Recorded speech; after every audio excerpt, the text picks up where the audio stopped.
Buenos días a todos, feliz día del Señor, gracia y paz.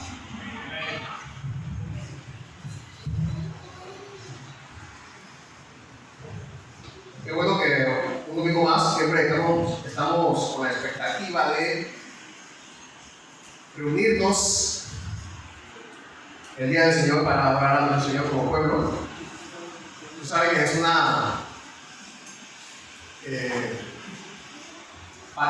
bendición particular, diferente, poder reunirnos en adoración, cantar juntos, orar juntos, leer su palabra juntos también. Es una bendición particular. Vamos entonces a Filipenses, capítulo 3. Filipenses, capítulo 3. Seguimos en esta serie de participantes del Evangelio.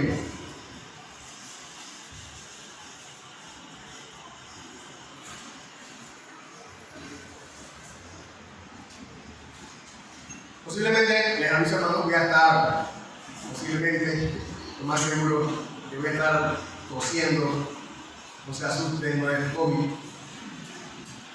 Así que al final me puede saludar, no se alejen de mí, porque no es COVID.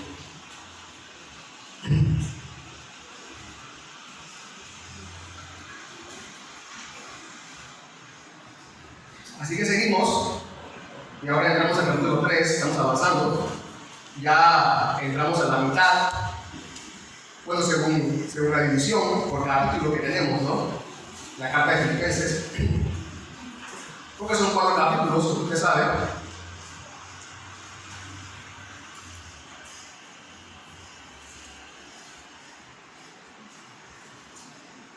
Vamos a leer del 1 hasta el versículo 11. 1 al versículo 11. Aunque esta es la primera parte de 2 partes con el mismo título que vamos a ver ahora, que lo voy a decir ahora. Por lo demás, hermanos míos, regocíjense en el Señor. A mí no me molesta escribirles otra vez lo mismo, y para ustedes es motivo de seguridad. Cuídense de esos perros, cuídense de los malos obreros, cuídense de la falsa circuncisión, porque nosotros somos la verdadera circuncisión, que adoramos en el Espíritu de Dios y nos gloriamos en Cristo Jesús, no poniendo la confianza en la carne, porque yo mismo podría confiar también en la carne si algún otro cree tener motivo para confiar en la carne. Yo mucho más, circuncidado a los 8 días de nacer, del linaje de Israel, de la tribu de Benjamín, hebreo de hebreos, en cuanto a la ley, fariseo, en cuanto al celo, perseguidor de la iglesia, en cuanto a la justicia de la ley, hallado irreprensible. Pero todo lo que para mí era ganancia lo he estimado como pérdida por amor de Cristo. Y aún más, yo estimo como pérdida todas las cosas en vista del incomparable valor de conocer a Cristo Jesús, mi Señor. Por Él lo he perdido todo y lo considero como basura a fin de ganar a Cristo y ser hallado en Él, no teniendo mi propia justicia derivada de la ley, sino la que es por la fe en Cristo, la justicia que procede de Dios sobre la base de la fe, y conocerlo a Él, el poder de su resurrección y la participación en su padecimiento, llegando a ser como Él en su muerte, a fin de llegar a la resurrección de entre los muertos. Ahí.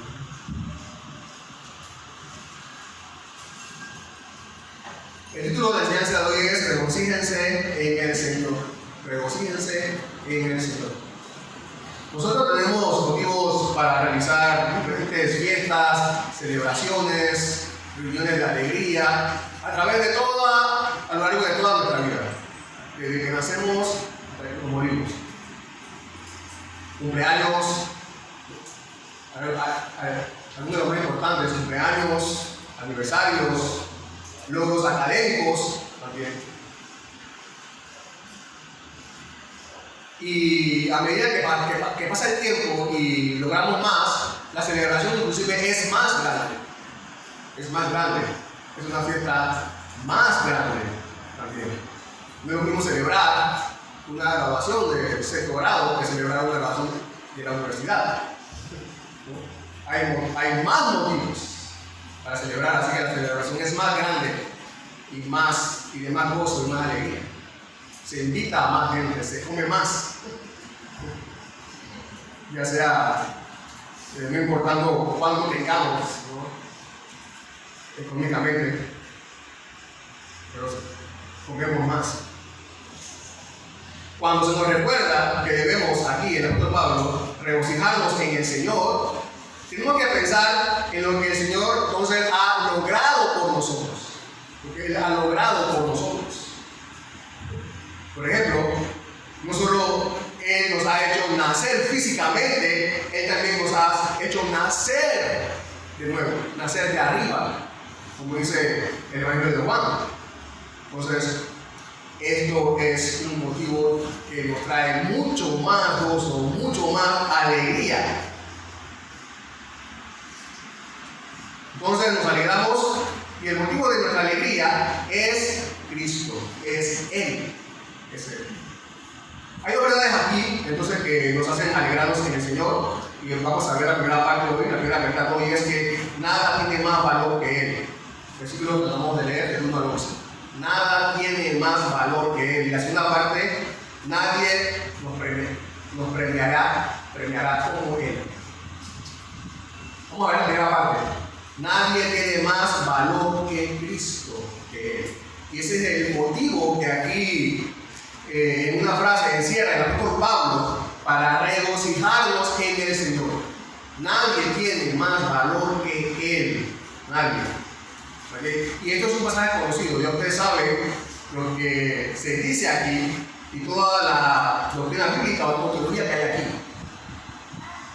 Y todos los motivos que hay para alegrarnos, regocijarnos en el Señor.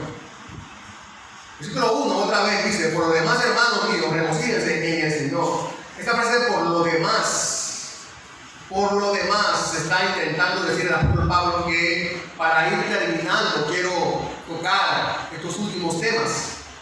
Ya entramos en el capítulo 3, como dije hace un momento, en la revisión. Después de haber el domingo pasado mencionado el gran ejemplo de servicio de Timoteo y Epafrodito, ¿no? Que nos inspiraron, nos motivaron a servir, a amarnos, a humillarnos, a estar más unidos también, a trabajar más con la iglesia de Cristo, los unos por los otros. Ahora, en cierto sentido, podemos decir que el apóstol Pablo va a cambiar de tema, pero en otro no. O quizás, mejor podemos decir que el apóstol Pablo va a cambiar de subtema, porque el apóstol, ya como leímos, introduce el tema o menciona a falsos maestros. Falsos maestros, cuídense de ellos, pero él va a seguir hablando acerca del Evangelio. No va a cambiar de tema en ese sentido. Va a seguir hablando acerca de que debemos estar firmes en el Evangelio, del progreso del Evangelio, de los privilegios incomparables que tenemos al estar en el Evangelio de Cristo. Así que en ese sentido va a seguir hablando del mismo tema. Y todo lo que vayamos repasando hoy, entonces tienen que girar con respecto a ese gran tema del Evangelio que estamos viendo y a nuestra participación en el Evangelio de la gracia. Regocíjense en el Señor. El apóstol nos está recordando que el Señor nos ha dado razones, muchas razones, pero Él va a dar algunas aquí, para alegrarnos en el Señor. Regocijarnos, para tener gozo en el Señor. Que el Señor nos ha dado razones para regocijarnos en Él. Ahora, recuerden el contexto. Cuando el apóstol dice regocíjense en el Señor, entendemos que no se está refiriendo a que, bueno,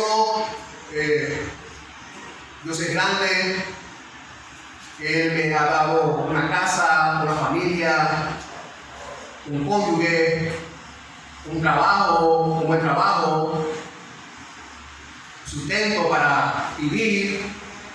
Aunque todo eso es verdad, importa, aunque todo eso es bueno y todo eso es verdad, aquí el apóstol Pablo no se está refiriendo a eso específicamente.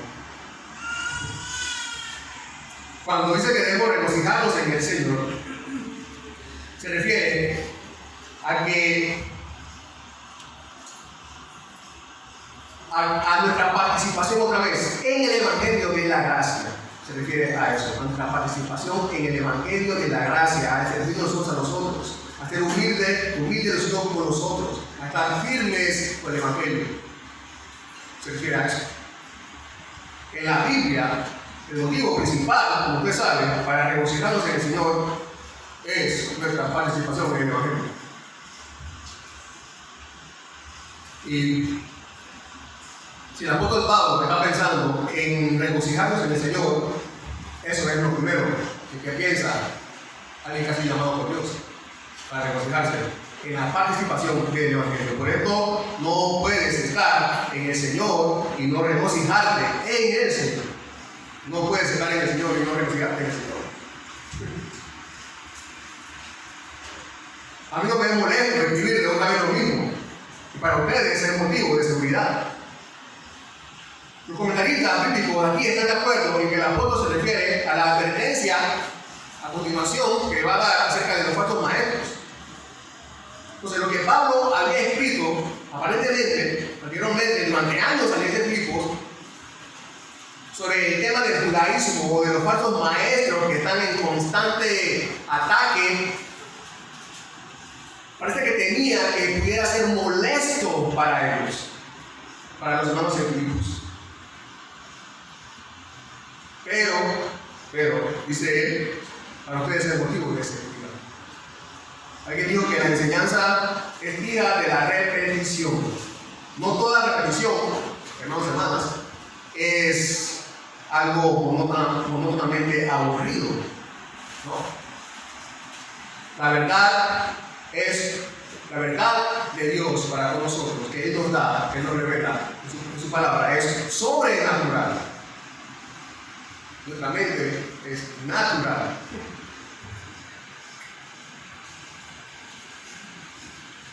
Entonces es necesario este ejercicio, la repetición. Necesitamos oír el Evangelio, oír las verdades una y otra vez. Repetirnos el Evangelio, que es algo necesario para nosotros. Nuestro carácter cristiano, su carácter cristiano, se forma por la repetición constante de la verdad del Evangelio, más que por las vivencias de acontecimientos sorprendentes. Y la seguridad no es algo, en ningún aspecto, es algo que debamos subestimar. Una palabra popular hoy día es filtrar. Hay algunas organizaciones que tienen 3, 4, 5, 6 filtros de seguridad. Y los filtros de seguridad, muchas veces son tediosos, pero son necesarios. Como me acordé de la prueba del COVID-19, ¿no? Sobre todo en estos años pasados. No, que ya me la hicieron, otra vez. Algunos tienen ya más de 10 pruebas COVID, más de 20 pruebas COVID. Pero es necesario. Cuando usted está dormido y de repente a las 3 de la mañana se levanta y por alguna razón piensa o duda en que haya dejado la puerta de la entrada abierta, ¿qué hace? Se levanta y va y revisa.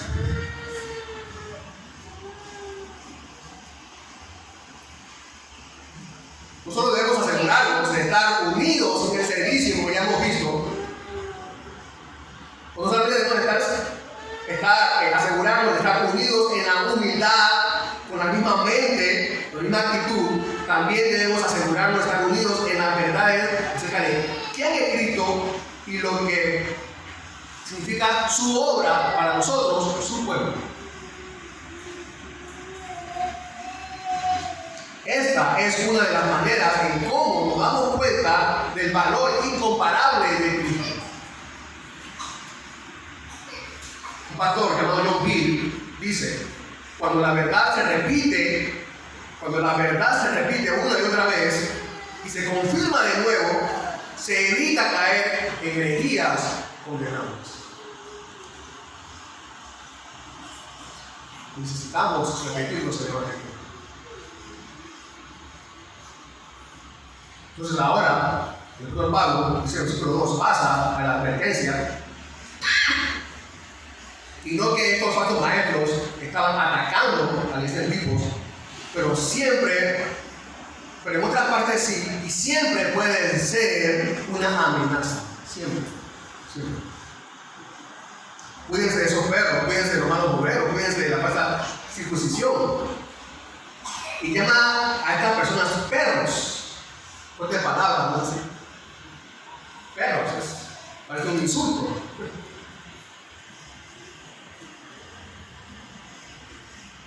Llama a personas, no se refiere a los animales, sino a ciertos hombres.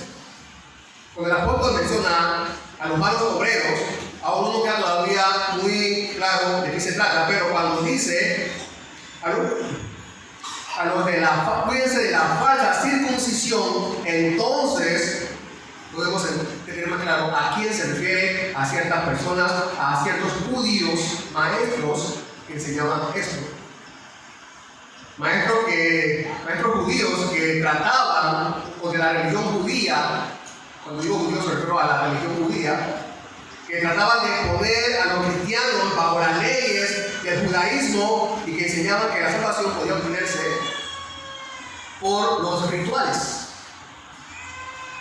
Estos enseñaban que la circuncisión era necesaria para la salvación.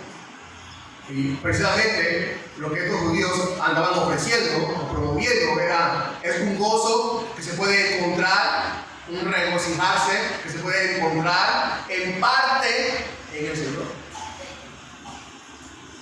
y en parte en la religiosidad.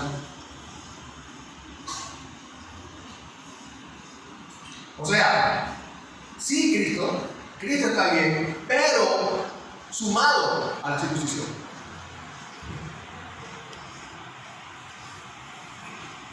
Era lo que estos maestros estaban enseñando. Ustedes recordarán que la circuncisión era cuando Dios la ordenó al pueblo de Israel, era la señal del pacto. Era una señal que te identifica, bueno, uno de sus significados era este. Una señal que te identificaba como parte del pueblo de Dios. Entonces, para la mayoría de los judíos, ser especialmente judío, es lo máximo. No hay nada por arriba de eso. Lo máximo. Los primeros cristianos eran judíos. Jesús era judío. Por eso, el apóstol Pablo, siendo judío él mismo, dice, versículo 3, porque nosotros somos, hablando de los gentiles y judíos que han creído en Cristo Jesús, somos la verdadera circuncisión, que adoramos en el Espíritu de Dios y nos gloriamos en Cristo Jesús, no poniendo la confianza en la carne. Otra vez, la circuncisión era la señal del pacto, no significado, pero también era la señal, una señal que representaba que el pecado había sido quitado. La circuncisión, cuando se cortaba el prepucio, el pecado ha sido cortado, quitado. Eso era la verdad detrás de la circuncisión. El pecado ha sido cortado, quitado. Porque una circuncisión física no quita el pecado. Por esto el apóstol Pablo dice que la verdadera circuncisión es la del corazón. Porque nosotros tenemos la verdadera circuncisión, como dice más adelante el profeta, la del corazón. El apóstol no inventa esto. Deuteronomio 36. Además, el Señor tu Dios circuncidará tu corazón y el corazón de tus descendientes para que ames al Señor tu Dios con todo tu corazón y con toda tu alma, a fin de que vivas. Pablo no inventa esto, Dios mismo da la circuncisión y dice lo que significa la circuncisión, para qué es la circuncisión, cuál es la verdadera circuncisión. Así que los judíos no entendieron y tampoco han llegado a comprender que es la limpieza del pecado, la señal de que eres parte del pueblo de Dios.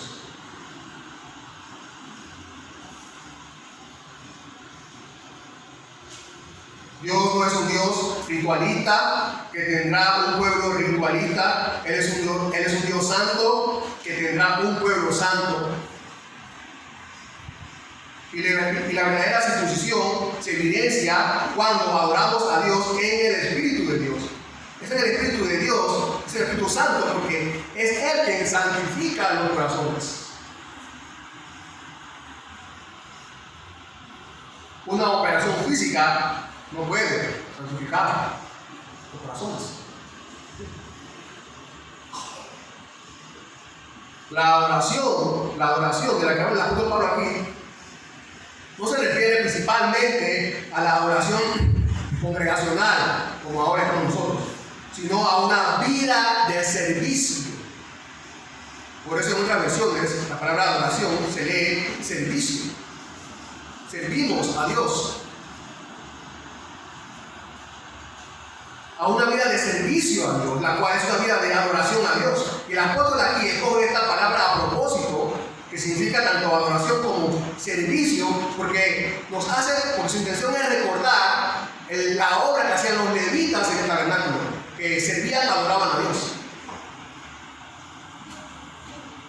Pero la verdadera circuncisión resulta en una vida completa de servicio a Dios por donde vaya, a donde yo esté. Dice un teólogo, adorar aquí, dice en este texto, tiene que ver con la justicia o rectitud, el comportamiento cristiano que refleja el carácter de Dios. Eso no lo hace una operación física, una circuncisión.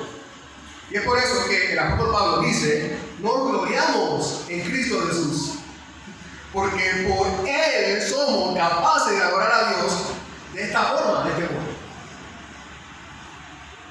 No por la circuncisión, sino por Cristo. Nos gloriamos en Cristo Jesús.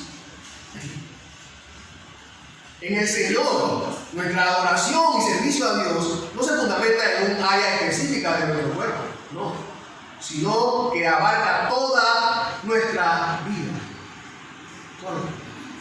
Y eso es un mayor gozo, eso es un mejor gozo.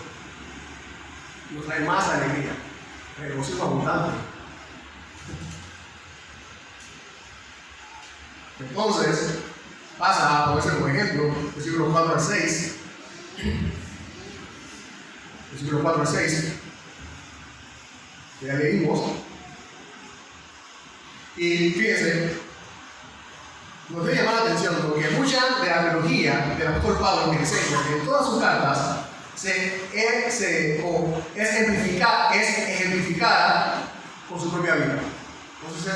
No sé si habían dado cuenta de eso.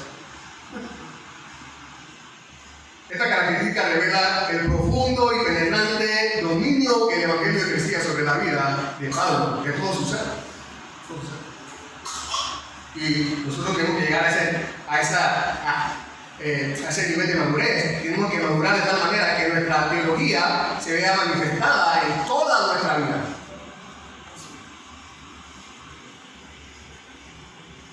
El apóstol Pablo, cuando hablaba del Evangelio, podía él ponerse de ejemplo en muchos aspectos.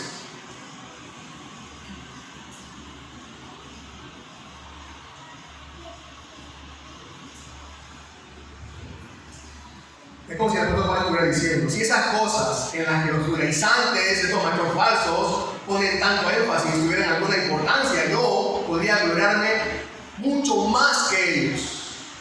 Mucho más que ellos. Porque es así.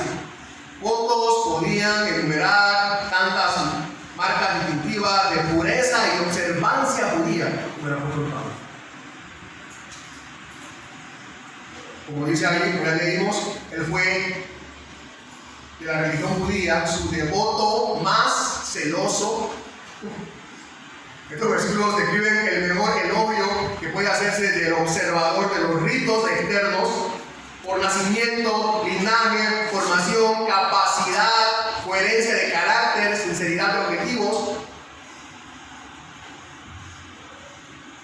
Pablo era un judío ideal, un modelo que todos sus compatriotas podían aspirar a copiar.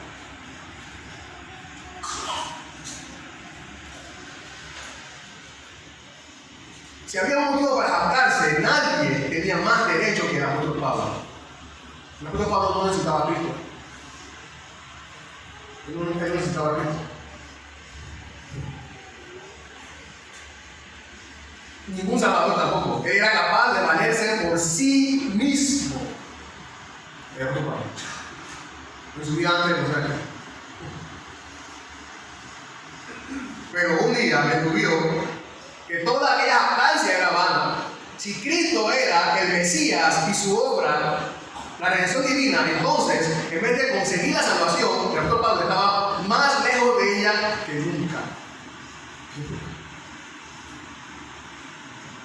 Y entonces, esto también nos recuerda que los judíos, que ser judío no te salva. Y los judíos no son el pueblo de Dios.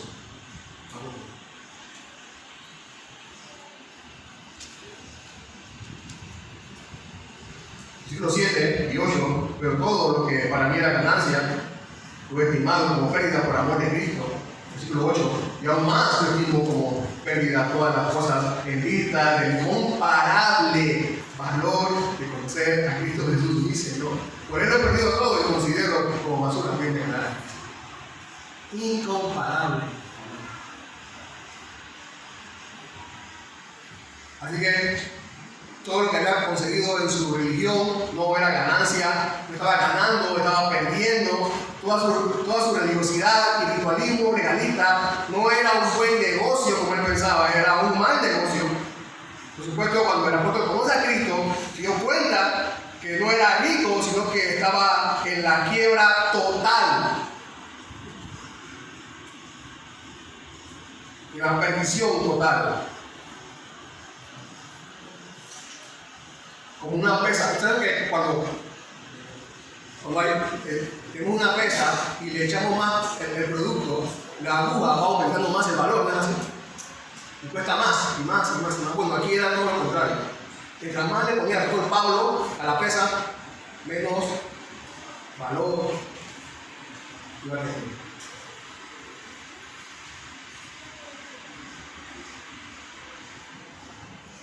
La palabra basura que se usa aquí, o que Pablo usa aquí, algunas traducciones la tienen como estiércol.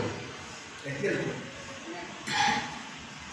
Y todas palabras, basura como estiércol, son válidas porque captan la idea de lo que el apóstol quería decir con respecto a eso, a todo lo que él había conseguido. Y entonces, en un instante, como cuando alguien se gana el premio mayor de la lotería, pasó de estar quebrado totalmente a abastecerse de todo el tesoro de la obra del Señor Jesús.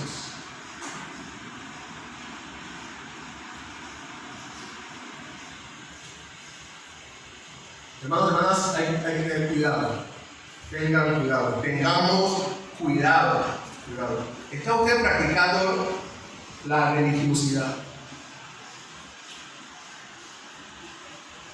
¿Está usted practicando? ¿Es usted un practicante de la religiosidad? Alguien puede ser un religioso de tal manera que en vez de acercarse a Cristo, se aleje más de Él. Y quizás algunos de ustedes están pensando, bueno, yo no soy ritualista, pastor, ni legalista, ni religioso. Yo no soy así como Pablo describe aquí, yo no soy así. Yo sí confío en Cristo.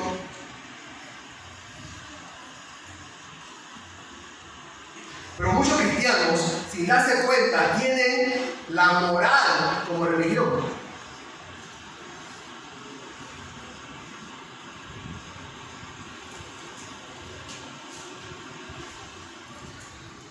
Seguro que usted no es uno de esos. Han hecho tanto o has hecho tanto y tú has sido tan bueno que estás convencido que mereces el premio de la vida eterna.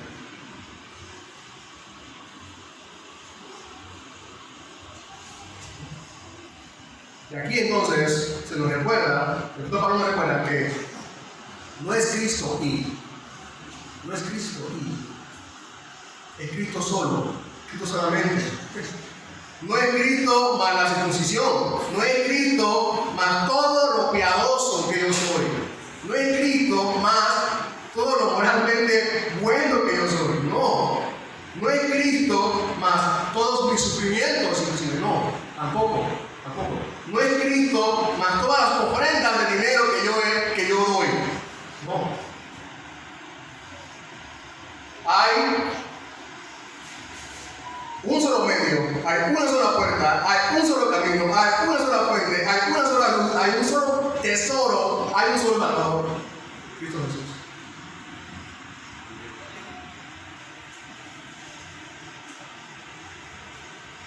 Como el apóstol Pablo, nosotros nos hemos dado cuenta entonces de nuestro amor por Él y el deseo de conocerle más. Conocer a Cristo. Hemos tenido todas estas cosas, toda esta religiosidad por amor a Él y conocerlo más. Esta palabra conocer es interesante porque, por ejemplo, dice el comentarista William Barclay que podemos ver la profundidad de esta palabra por su uso en el Antiguo Testamento, ¿no? En él se usa conocer, en el Antiguo Testamento se usa conocer, como usted ya sabe, ¿no? Adán conoció a Eva, su mujer, y ella dio a luz. Conocer. Es la misma idea, dice, tiene la misma intención, dice el comentarista bíblico. Tiene la misma intención.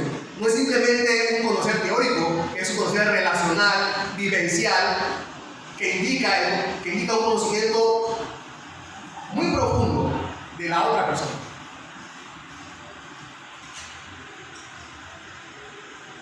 Es Él mismo quien nos da el conocimiento de sí mismo, 1 Juan 5:20, y nos ha dado entendimiento a fin de que conozcamos a aquel que es verdadero. Pues, la vida eterna depende de que conozcamos a Cristo de esta manera. Juan 17:3, esta es la vida eterna, conocerte a ti, el único Dios verdadero, de Jesucristo, a quien has enviado. Debemos renunciar, hermanos y hermanas, debemos renunciar a toda práctica o actitud que nos haga pensar que sumada a Cristo nos merecemos la vida eterna.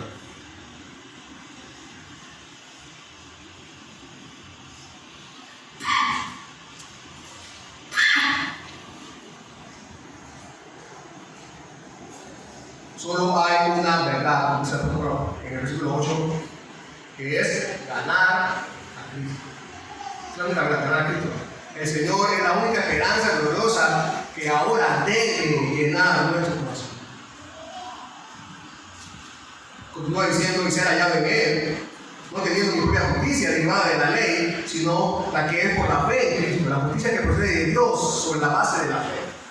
Una traducción dice, donde dice, y ser hallado en Él, dice, en Él ser aprobado por Dios. En Él, en Cristo, ser aprobado por Dios.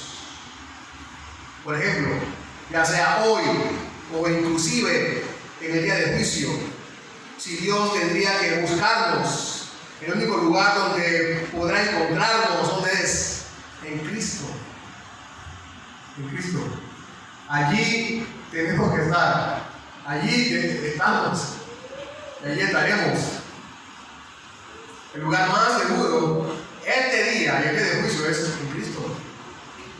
Ese día. En Cristo. Estaba viendo una anécdota de Carlos Fuentes que dice que él estaba sentado junto a una ventana abierta contemplando los campos, el bosque en el verano, y de repente dice que vio un pajarillo. Carlos Fuentes ha compuesto muchos himnos, siglos pasados. Y de pronto vio un pajarillo que revolcaba, volaba ahí alrededor de los árboles. En ese momento un halcón descendió el picado hacia el pajarillo. El pajarillo, asustado, corría o volaba por todos lados buscando un refugio, confundido, pero no veía nada. No había escondite para el feroz agarre del halcón, pero al ver la ventana abierta, el pajarito, en su extremo terror, voló hacia allí y con el corazón palpitante y las alas temblorosas encontró refugio en el pecho de Wesley. Wesley lo protegió del peligro y lo salvó de una muerte cruel. En ese momento dice que Wesley sentía la necesidad de un refugio, tanto como el pájaro tembloroso. Así que escribió el himno conocido, Jesús, amante de mi alma. Y en una parte dice, Jesús, amante de mi alma, déjame morar en tu pecho.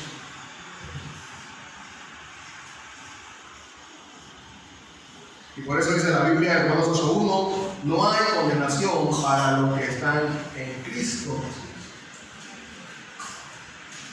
No hay peligro, no hay condenación eterna para los que están en Cristo Jesús. Así que asegúrate que desde hoy Dios pueda hallarte. ¿Dónde? En Cristo. No teniendo mi propia justicia derivada de la ley, continúa diciendo. Justicia aquí se refiere a la vida recta. ¿A qué ley se refiere el apóstol Pablo? No se refiere a la que dice en Levítico 18:5, por ejemplo, ¿no? Por tanto, dice Dios, guardarán mis estatutos y mis leyes, por los cuales el hombre vivirá, si lo cumple. Yo soy el Señor. Se refiere a esa ley. Cuando el apóstol Pablo mencionó la palabra circuncisión al principio, en el versículo 2, se refería precisamente a la circuncisión que Dios había ordenado en esta ley. La ley, como ustedes saben, incluía cumplir ceremonias que tipificaban la obra de Cristo, como la circuncisión, ¿no?, que quita el pecado de Cristo. También la ley incluía cumplir una conducta moral, pero pronto cualquier persona se puede dar cuenta que esa ley moral que Dios había ordenado es inalcanzable.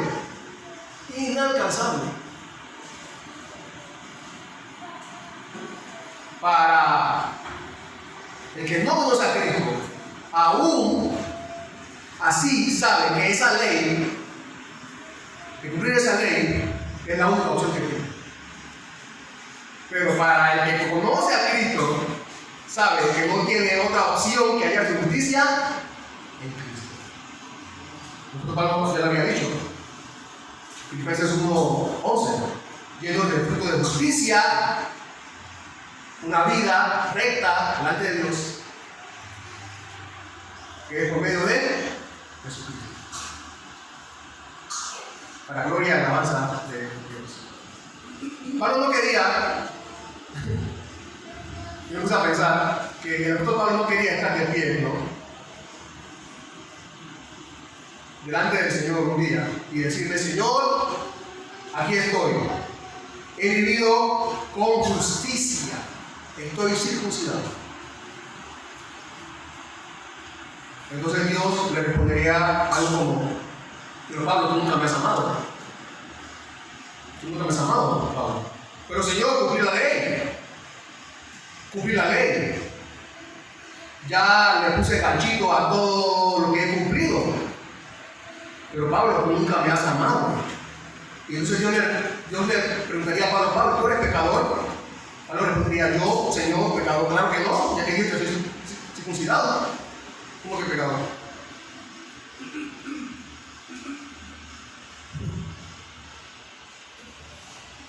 Pablo, nunca me amaste. Nunca me amaste. Pero usted sabe que Pablo sí se consideraba, una vez que conoció a Cristo, sí se consideraba como el más grande de todos los pecadores. El más grande de todos los pecadores. Entonces sería algo como que Dios le preguntara a Pablo: Pablo, ¿eres un pecador? Pablo responde: oh Señor, soy el más grande de todos los pecadores.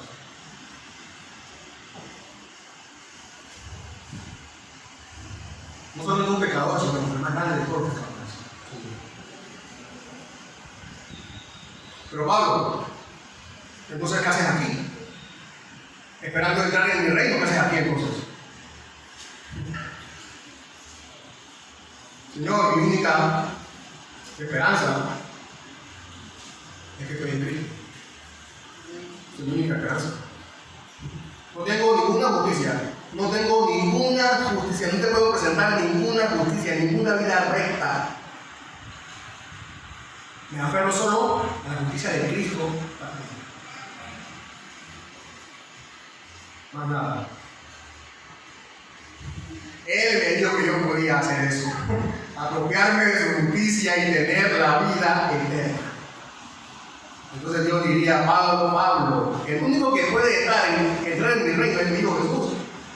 Más nadie. Pero si tú estás en Él, yo no puedo hacer nada para impedirte a mi reino. Entra.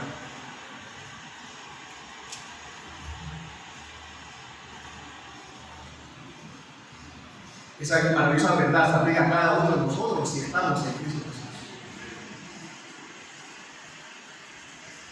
La justicia de Cristo es la única equivalente a la gloria de Dios. Su justicia es la que usted y yo necesitamos. Su justicia es la que tú necesitas. La iglesia, o hermanos, hermanas, amigos, que nos visitas, iglesia, recordemos, Cristo es la única estrella de esperanza en el cielo.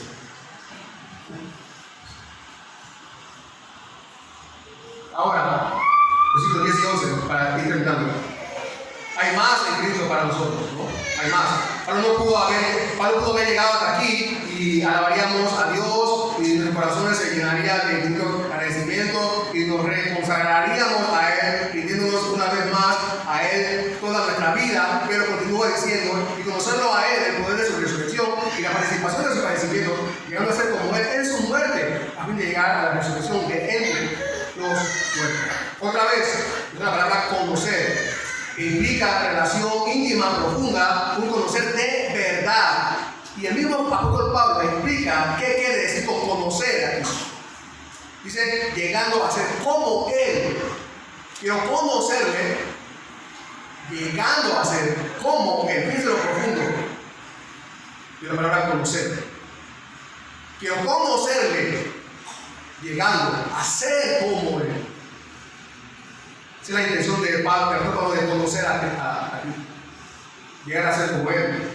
Y el apóstol no está expresando un deseo muy particular que más nadie nunca ha sentido, no. Es el deseo de todo aquel que ha sido salvado por Dios, conocer a Cristo de tal forma que lo lleve a ser como Él en su muerte para llegar a ser como Él en su resurrección. De hecho, no se puede ser cristiano si ya no hemos sufrido la muerte de Cristo y el poder de su resurrección. Romanos 6, 4 y 5. Pablo también nos dice así: por tanto, hemos sido sepultados con Él por medio del bautismo para muerte, a fin de que como Cristo resucitó de los muertos por la gloria del Padre, también nosotros andemos en novedad de vida, porque si hemos sido unidos con Cristo en la semejanza de su muerte, ciertamente lo seremos también en la semejanza de su resurrección. ¿Y por qué el apóstol Pablo incluye aquí la verdad de la resurrección? ¿Por qué? ¿Por qué? ¿Pero por qué? ¿Por qué el apóstol Pablo aquí incluye la verdad de la resurrección? Bueno, recuerden que el apóstol Pablo está destacando todo lo valioso que es Cristo para nosotros. El incalculable valor de Cristo para nosotros. Cristo es tan valioso que su obra por nosotros nos dará un cuerpo nuevo para disfrutar la vida eterna con Él para siempre. Por eso.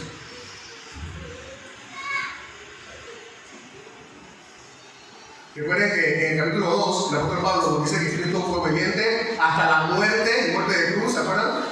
Y el Padre lo salvó hasta lo más alto. Así nosotros, obedientes hasta morir, que hemos muerto para vivir para Él, seremos exaltados con un cuerpo glorificado para estar con Él y reinar con Él para siempre. El apóstol empezó haciendo referencia a la circuncisión, que es una operación física, que era lo que nuestros maestros hacían hincapié, ¿no? Pero es a través de Cristo. Es a través de Cristo. Ahora pensando en la resurrección, es a través de Cristo que nuestros cuerpos, de todos nosotros, sufrirán la operación más maravillosa y divina que jamás alguien podrá explicar. La transformación de nuestro cuerpo glorificado, santo, para estar con nuestro Señor y Salvador. Nuestro Salvador es tan valioso. Hemos ganado tanto por medio de Él, que cuando vengan, hermanos y hermanas, situaciones difíciles en nuestra vida, si nos regocijamos en Él, como podemos hacer, entonces todo eso se verá opacado por su incalculable valor para nosotros. De igual manera, su gozo en nosotros. Oremos. Señor, gracias por tu palabra. A ver, qué bueno que también nosotros hemos visto esta maravillosa verdad. A ver, qué bueno que un día, por tu gracia, nosotros nos presentaremos delante de ti, hallados en Cristo. Y no que nuestros esfuerzos propios vanos, sin un valor, que por todo lo contrario nos condenarían. Gracias, Señor, gracias. Que esta gratitud, Señor, va acompañada de un gozo, Padre, que lo paga, Señor, por cualquier circunstancia a nuestro alrededor. Gracias, Señor, por todo lo que nos ha dado. Tu enorme valor, Señor, de tu obra por nosotros. Padre, que por tu gracia nos mantengas allí en Cristo Jesús. Es la única esperanza de la nación. Ahí estamos seguros hoy y para siempre. Amén.